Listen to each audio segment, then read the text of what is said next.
Em termos de transplante de medula óssea, o senhor tem alguma coisa que ainda vai chegar aqui?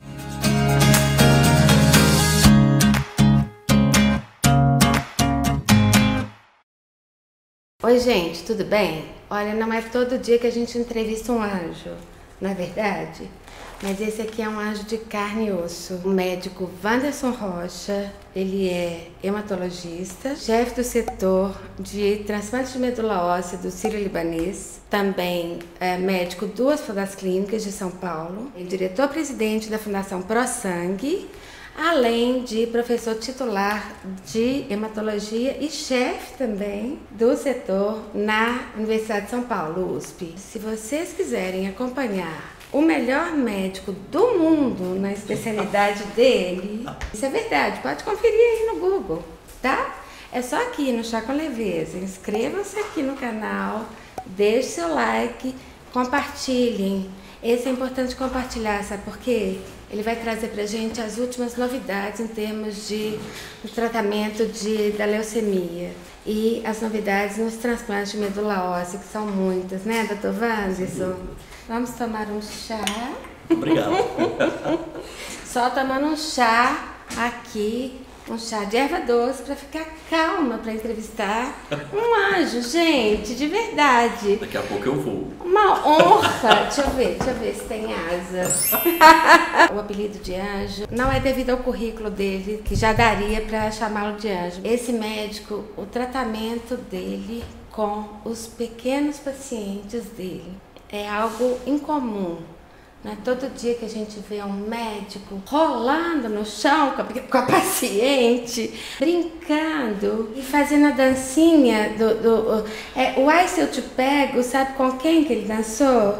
Com o Gianecchini, pessoal. E esse envolvimento pessoal seu com os pacientes, eu acredito que isso seja metade da cura, não? Quer dizer, ajuda bastante. Ajuda, né? Na recuperação? Sem dúvida. Na realidade, faz parte do tratamento, mas também de uma coisa pessoal. Quando o paciente, sentir que está sendo olhado de outras formas que não só a forma da medicina, mas a forma humana, a forma do sofrimento, da dor. E isso, assim, quando a gente vai lembrar da minha história, quando eu comecei logo na medicina, eu tive uma febre que durou muitos meses e ninguém sabia direito essa febre, achavam inclusive que poderia ser um linfoma, e eu esperava do médico um outro comportamento que o comportamento só técnico. Eu precisava, na realidade, de um colo.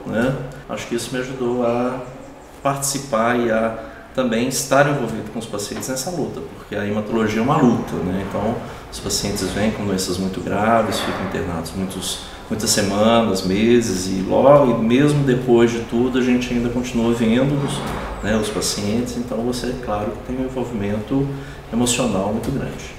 Que se não for leve, fica insuportável. Sem dúvida. Então, justamente isso, a gente traz leveza, Traz leveza no tratamento, e a leveza para crianças são as brincadeiras, para adultos também são brincadeiras, Mas assim, é uma brincadeira no sentido de que não está menosprezando o sofrimento, mas está tornando, está tornando o sofrimento um pouco mais leve, Porque é muito pesado.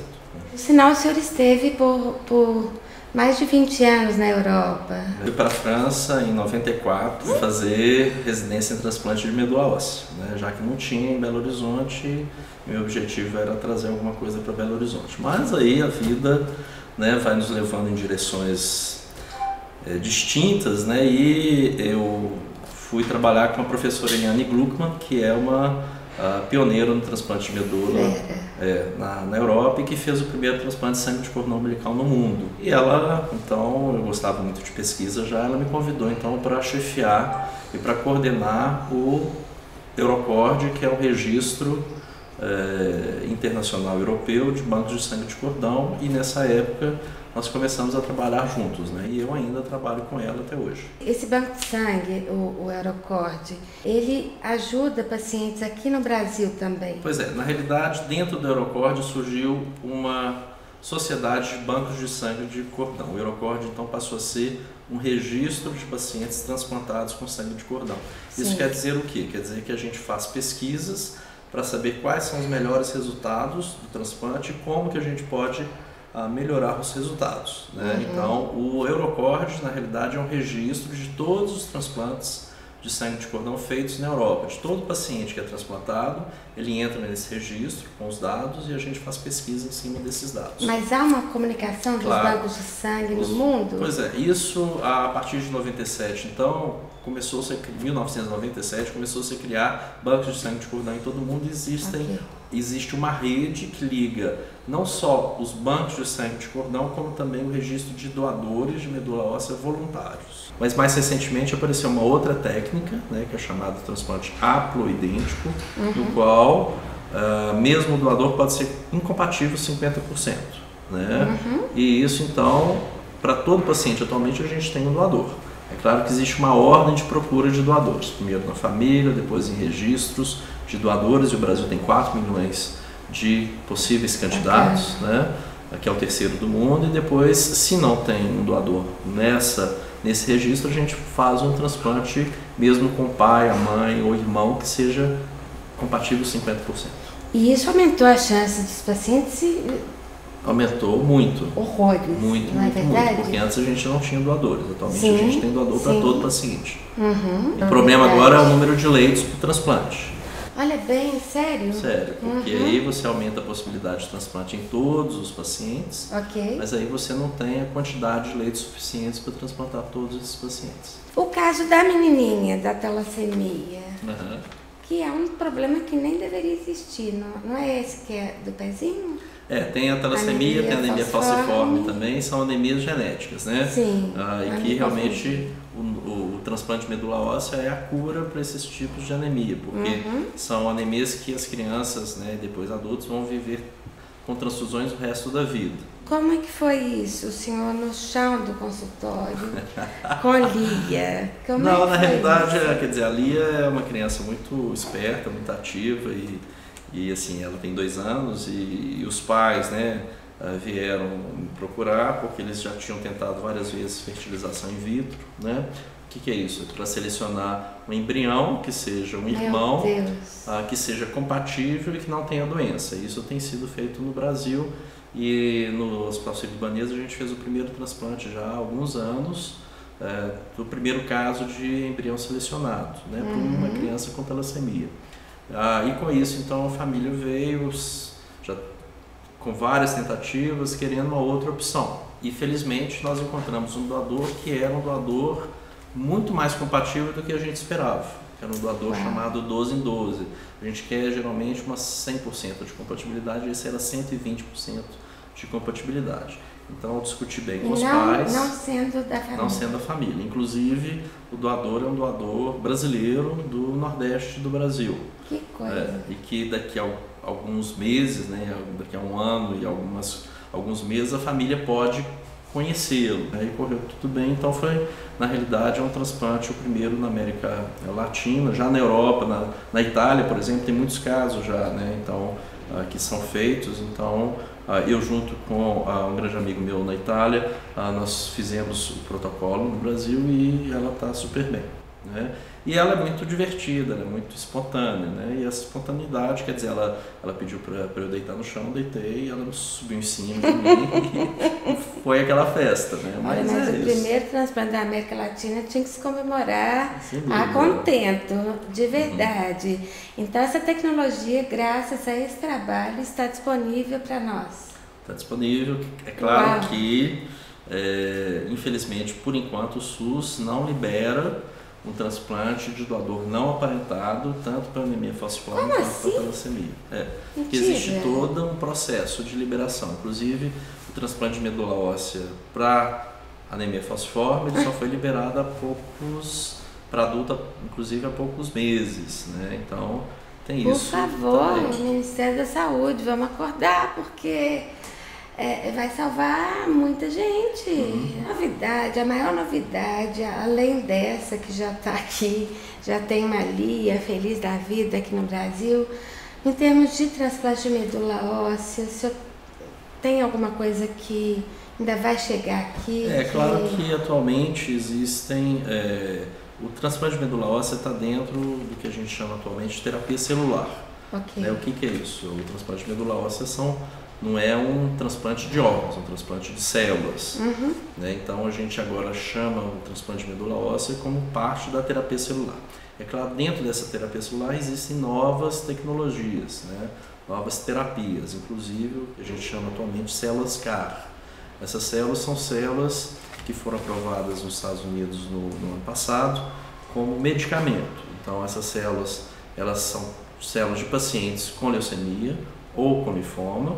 Elas são modificadas geneticamente no laboratório, elas são devolvidas aos pacientes para combater a leucemia e para combater os linfomas e atualmente até uns outros tipos de cânceres. Isso ainda não tem no Brasil e o preço é um preço absurdo. Quer dizer, uma produção de uma célula para um paciente fica em torno de R$2 milhões. E o que a gente está tentando trazer é produzir essas células no Brasil para que todos tenham acesso. E é possível? É possível.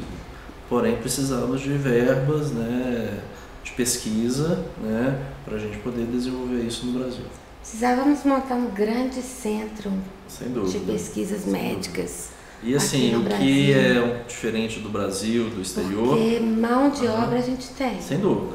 Qualidade a gente tem. Qualidade a gente tem. Agora, o que a gente precisa de verba de investimento dentro da pesquisa, Então, e também não só no Brasil a gente deixa tudo para o governo, não é só para o governo, Por exemplo, nos Estados Unidos e na Europa tem investidores, ou famílias que são afortunadas e que deixam e que dão verbas para pesquisa e que investem na saúde. Por exemplo, assim que eu cheguei no Brasil, tem 2 anos e meio, eu consegui um grande apoio da Crefisa, fazendo uma nova unidade de transplante de medula óssea no Hospital das Clínicas, que na realidade é para o atendimento do SUS e é a mais moderna do Brasil e da América Latina. Então, isso disponível para o SUS, graças... Um belo exemplo da Crefisa. Vamos ter que te perguntar, Você pode contar um pouquinho o processo do ator Gianecchini foi difícil? Eu sei que o senhor é um capítulo inteiro do livro dele, não é? Já fiquei sabendo. Mas assim, o caso dele era muito raro, era na realidade, assim, eu não era o médico responsável por ele, Eu acho que tem que deixar claro, a doutora Iana Novice, que é uma médica fabulosa do Sírio-Libanês, responsável por ele, foi na época do transplante, foi a época que ela estava de férias, então eu já desde o início já estava acompanhando o caso dele, junto com ela, mas ela que é a mentora do tratamento dele, é uma pessoa fabulosa. Mas na época, como ela viajou, estava de férias, eu fui assumir o caso dele no transplante. É claro que o transplante é sempre um momento difícil, um momento sofrido. Mas já tinha o doador? Não, dele foi o chamado transplante autólogo. O transplante autólogo é o doador para ele mesmo, as células dele. Então, o que a gente quer é uma quimioterapia de forte dose para destruir as células do câncer, e receber as próprias células. Então, por exemplo, mais recentemente teve a divulgação da atriz Suzana Vieira em relação à leucemia linfocítica crônica. Verdade.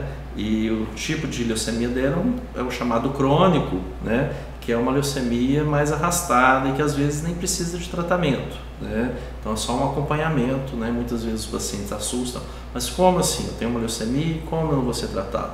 Mas aí a gente tem que explicar várias vezes que realmente a leucemia linfocítica crônica ela só vai ter um tratamento quando precisa fazer o tratamento. Então... E esse tipo de leucemia é descoberto em exames de sangue, então eu aconselho todo mundo fazer exame de sangue a partir de uma certa idade, geralmente 50 anos, pelo menos um hemograma, que é o exame de sangue por mês, para fazer. Pelo hemograma é possível? Pelo hemograma a gente sabe. As leucemias agudas são muito sofridas, então a gente tem aguda quando vem muito forte, muito agudo, como o próprio nome diz, de alguns dias a semanas, e a crônica que é muito mais arrastada. Mas uma leucemia aguda é realmente ainda muito grave e é muito sofrimento. Mas as chances já aumentaram. É claro que as chances aumentaram. Por exemplo, em crianças, que é muito frequente a leucemia chamada leucemia linfocítica aguda ou linfoblástica aguda, atualmente a gente consegue em torno de 80% de cura. Uau! Coisa que há muitos anos atrás era 20%. Sensacional, 80%. Outro tipo de leucemia mieloide crônica. Antes a gente fazia transplante para esse tipo de leucemia. Atualmente não se faz porque se descobriu um medicamento que combate a leucemia mieloide crônica. Se vocês gostaram, por favor, compartilhe. Agora nem é pelo Chá com Leveza não, pode esquecer. Mas para que outras pessoas tenham acesso a essas informações. São super importantes, tá? De verdade. Muito obrigada. Muito obrigada. E mais uma vez, é um anjo mesmo. Tive a comprovação aqui, pessoalmente. Muito obrigada.